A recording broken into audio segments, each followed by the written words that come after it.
Thank you.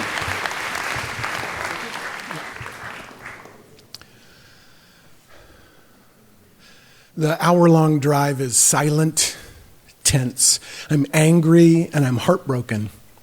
We used to be so close, and now it's all just fading away.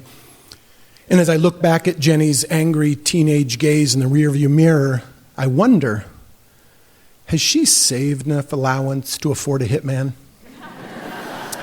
Now, I'd always liked kids, but I wasn't remotely prepared for the depth of love, heartache, and emotional investment that would come with being a dad. And so it is with this blissful ignorance that I leap into being Jenny's dad. And we go on nature hikes, read book after book. I sing her Neil Young songs at bedtime. I'm killing it. When she's about 4 or 5, I begin to make up these elaborate serialized bedtime stories about an adventurous little chihuahua named Minty. I basically chihuahua-fied Curious George. And just when I think I can't possibly come up with another installment, she pleads, "Daddy, please, just one more." And I adore that little girl.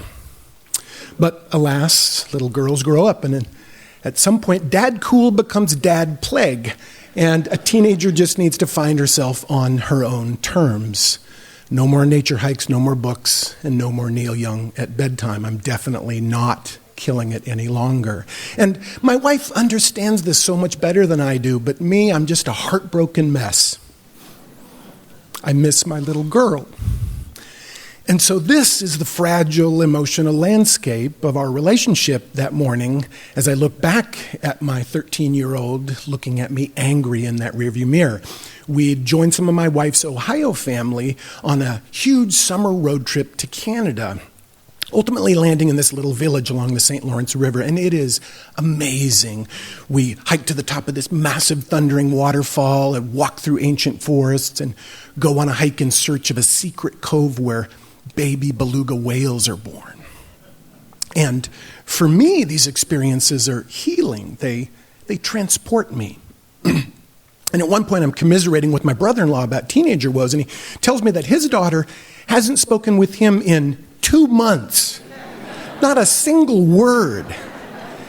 And I think, oh God, it gets worse. How do I get out of this thing? Like maybe like in baseball, there could be a parental free agency system where I could be traded to another family for a parent to be named later. Or maybe, put on injured reserve. Or probably the best thing is to send me back down to the minor leagues because I clearly can't do this major league parenting. Well, the day comes where everybody's packed into cars and we're all going to go whale watching, and Jenny refuses to go. So I stomp into the house to find her and I say, "You mean to tell me that we've come 3,000 miles and all you want to do is sit inside and stare at a screen? Are you kidding me?" And because I'm a compassionate, empathetic father, I add, "Are you trying to ruin everyone's vacation?" And before I can make things even worse, my wife steps in and convinces her to go. But I am demoralized. I feel like a failure. So after an hour of Jenny staring daggers into the back of my head, we finally arrive at this little village where the St. Lawrence River begins to open up into the Atlantic Ocean. And we opt to go out in a Zodiac, which puts you right down close to the water, but where you have to suit up in this neon orange foul weather gear just to stay dry. We basically look like a marine biology field trip from the local correctional facility. And we head off, and it is magical. We see whales in the distance through the mist, and then this large pod of beluga just 100 yards away. And right when everyone is looking in the other direction, I notice this huge ring of bubbles begin to emerge from the ocean right next to me.